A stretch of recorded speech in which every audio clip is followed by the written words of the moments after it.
पंढरपूरच्या वारी करता भगवंत निघाले. पण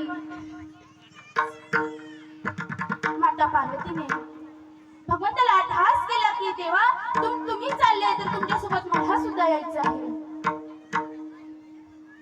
भगवान शंकर आपला नंदी आपलं भगवान शंकराचं वाहन म्हणजे नंदी आहे आणि त्या नंदीवर भगवान शंकर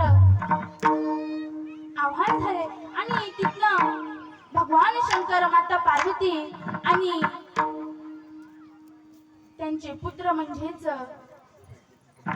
गणेश म्हणजेच आपले गणपती बाप्पा तिघही आणि एक नंदी असे चौघही पंढरपूरच्या वारीला गेले. आणि पंढरपूरच्या वारीला जाऊन आषाढी कार्तिकी होती. भरपूर अशी गर्दी पंढरपुरामध्ये आणि गर्दी असताना माता पार्वती म्हणाले की देवा आता या गर्दीमधून पुढे जाणं अशक्य आहे. मला शक्य होणार नाही.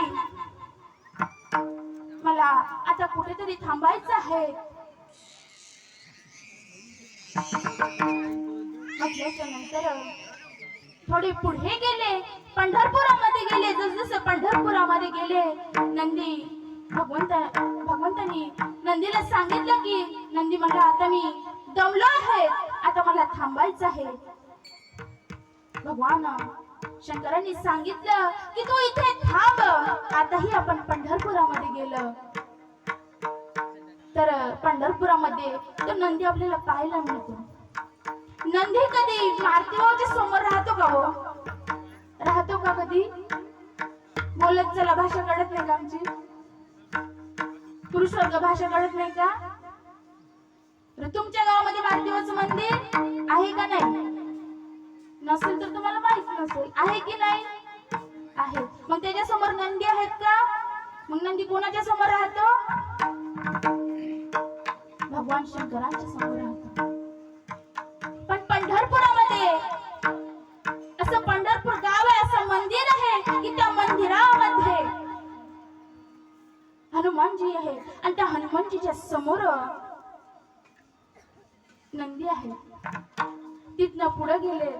नंदीला सांगितलं की तू इथे थांब आता. नंदी थांबून गेला. तिथनं पुढे गेले. पार्वती मातेला जागा दिली. पार्वती माता सुद्धा त्या ठिकाणी थांबल्या. तिथनं परत भगवंत पुढे निघाले. पुढे जात असताना गणपती म्हणाला की आता माझे हे पाय दुखले. अजून देवाचं मंदिर खूप दूर आहे. माझ्याने येणं होणार नाही. ते शक्य नाही. आता मीही थांबलो पाहिजे. म्हणून पंढरपूरला गेलं. तर पंढरपूरला नामदेव पहाडच्या शेजारी तिथे गणपती बाप्पाला ठिकाण दिलं. तिथे स्थान दिलं. गणपती बाप्पा तिथे थांबले आणि तिथनं थांबून परत भोलेनाथ पुढे निघाले. कशाला? तर विठ्ठलाच्या पांडुरंग परमात्म्याच्या भेटीसाठी निघाले. भेटीसाठी पुढे पुढे जात असताना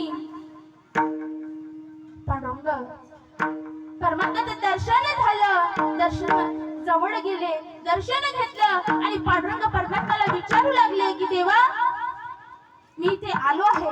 तुझं दर्शन मला झालंय पण माझं ठिकाण कुठे, माझं स्थान कुठे आहे?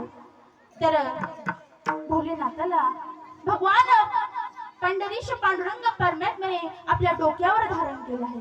विठ्ठल